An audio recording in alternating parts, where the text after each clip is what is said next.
दोस्तों नमस्कार, स्वागत है आपका HW न्यूज़ में। मैं हूं रविशंकर शर्मा।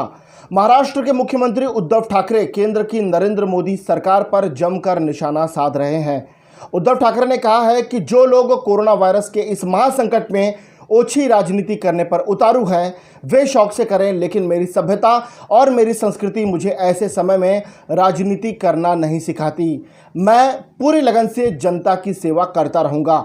उद्धव ठाकरे ने केंद्र सरकार को आड़े हाथों लेते हुए कहा है कि केंद्र सरकार की तरफ से अभी तक प्रवासी मजदूरों को उनके गांव भेजने के लिए एक फूटी कौड़ी तक नहीं आई है, जबकि महाराष्ट्र सरकार ने करोड़ों रुपए खर्च कर दिए हैं। सरकार की तरफ से मजदूरों को उनके घरों तक पहुंचाने के लिए स्पेशल ट्रेनों में सरकारी खजाने से पैसे देकर श्रमिकों को उनके गांव पहुंचाने का काम किया जा रहा है और यह काम लगातार जारी है। गौरतलब है कि कोरोना वायरस ने सबसे बड़ी चोट महाराष्ट्र पर ही की है। राज्य में कोरोना मरीजों की संख्या 47,000 के पार चली जा चुकी है और लगभग इस महामारी की वजह से 1500 लोगों की मौत अब तक हो चुकी है और यह मामले लगातार बढ़ते ही जा रहे हैं। उद्धव ठाकरे यह कह रहे हैं कि केंद्र सरकार ने GST के पैसे अभी तक नहीं दिए हैं। श्रमिकों को उनके गांव तक पहुंचाने के लिए रेलवे के किराए के तौर पर जो पैसे देने थे वह भी नहीं दिए गए हैं। ऐसे में राज्य सरकार अपनी जिम्मेदारी का निर्वहन कर रही है, लेकिन लोग इसमें भी राजनीति कर रहे हैं।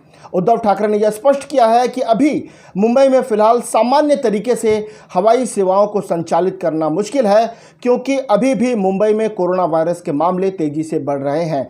ऐसे में हवाई सेवाओं को शुरू करते हुए संक्रमण का खतरा और नहीं बढ़ाया जा सकता।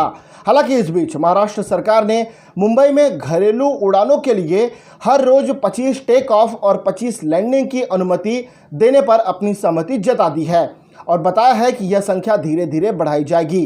राज्य के मंत्री नवाब मलिक ने यह बताया है कि राज्य सरकार जल्द ही इस संबंध में विवरण और गाइडलाइंस जारी करेगी।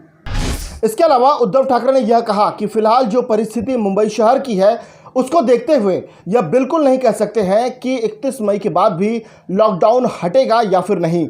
उन्होंने कहा कि मैं उन तमाम कोरोना वॉरियर्स को नमन करता हूं और सबसे यह गुजारिश करता हूं कि कोई भी अपना काम छोड़कर न जाए। सरकार पूरा प्रयास कर रही है स्थिति को सामान्य करने की, लेकिन हमें इस बात को समझना होगा कि अब कोरोना कुछ समय के लिए हमारी जिंदगी का हिस्सा बन चुका है।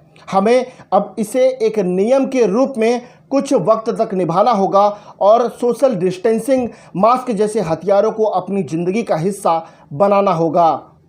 एक तरह से देखा जाए तो उद्धव ठाकरे के लिए मुंबई की स्थिति चुनौतीपूर्ण है। देश की सबसे अमीर महानगरपालिका यानी कि BMC, जिसका बजट देश के कई छोटे छोटे राज्यों जैसे कि गोवा, सिक्किम और त्रिपुरा के बजट से भी बड़ा है। BMC ने साल 2020-2021 के लिए अपना बजट 33,441 करोड़ रुपए का रखा है, जबकि 70,000 करोड़ रुपए FD के रूप में जमा है। लेकिन तमाम संसाधनों के होते हुए भी BMC कोरोना के बढ़ते प्रकोप को रोकने में पूरी तरह से सफल नहीं हो पाई है, जबकि BMC में भी शिवसेना की ही सत्ता है और राज्य में ही शिवसेना सरकार चला रही है। खुद उद्धव ठाकरे राज्य के मुखिया हैं। ऐसे में सवाल तो लाजमी है कि जिन स्लम एरिया मसलन धारावी, मालवनी, बांद्रा, चांदीवली, साकीनाका, कांदिवली, मुलुंड को अब टारगेट करना शुरू किया गया है, अगर इन पर पहले ही ध्यान दिया जाता और पहले से ही ठोस रणनीति के तहत कोरोना से निपटने के लिए योजना बनाई गई होती, तो मुंबई में बढ़ते आंकड़े आज इतने नहीं बढ़ते बल्कि कम होते। अभी भी सरकार का टेस्टिंग रेट उतना नहीं है जितना कि होना चाहिए। अभी भी यह स्लम इलाके सरकार के लिए चिंता का सबब बने हुए हैं। यहाँ पर न तो कोई सोशल डिस्टेंसिंग है और न ही लोग यहाँ पर बहुत ज़्यादा लॉकडाउन के नियमों का पालन करते हुए नजर आ रहे हैं। हमें भी यह समझना होगा कि इन झुग्गियों में रहने वालों की अपनी समस्याएं हैं। यहाँ हर कोई रोजी रोटी की तलाश में पहुंचा हुआ है और एक कमरे में 10-10 लोग रहते हैं। ऐसे में सोशल डिस्टेंसिंग का पालन करना इनके लिए व्यवहारिक रूप से बेहद कठिन है। बरड़ी HW न्यूज़ के साथ नमस्कार।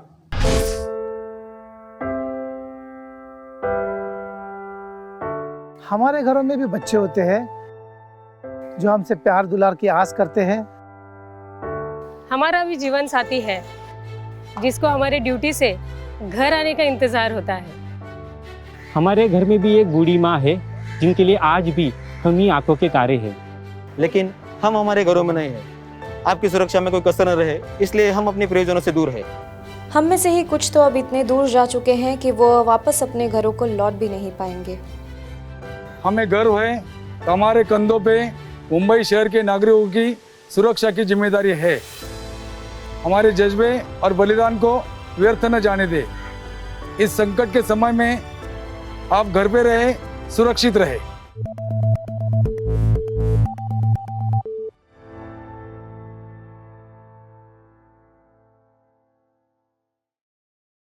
अब खबरें पाइए सबसे पहले हमारे मोबाइल न्यूज एप्लीकेशन पर। एंड्रॉइड या iOS प्लेटफॉर्म पर जाइए, HW न्यूज नेटवर्क को सर्च कीजिए, डाउनलोड कीजिए और अपनी सुविधानुसार भाषा का चयन कीजिए। खबरों की भीड़ में अपने काम की खबर पाते रहिए।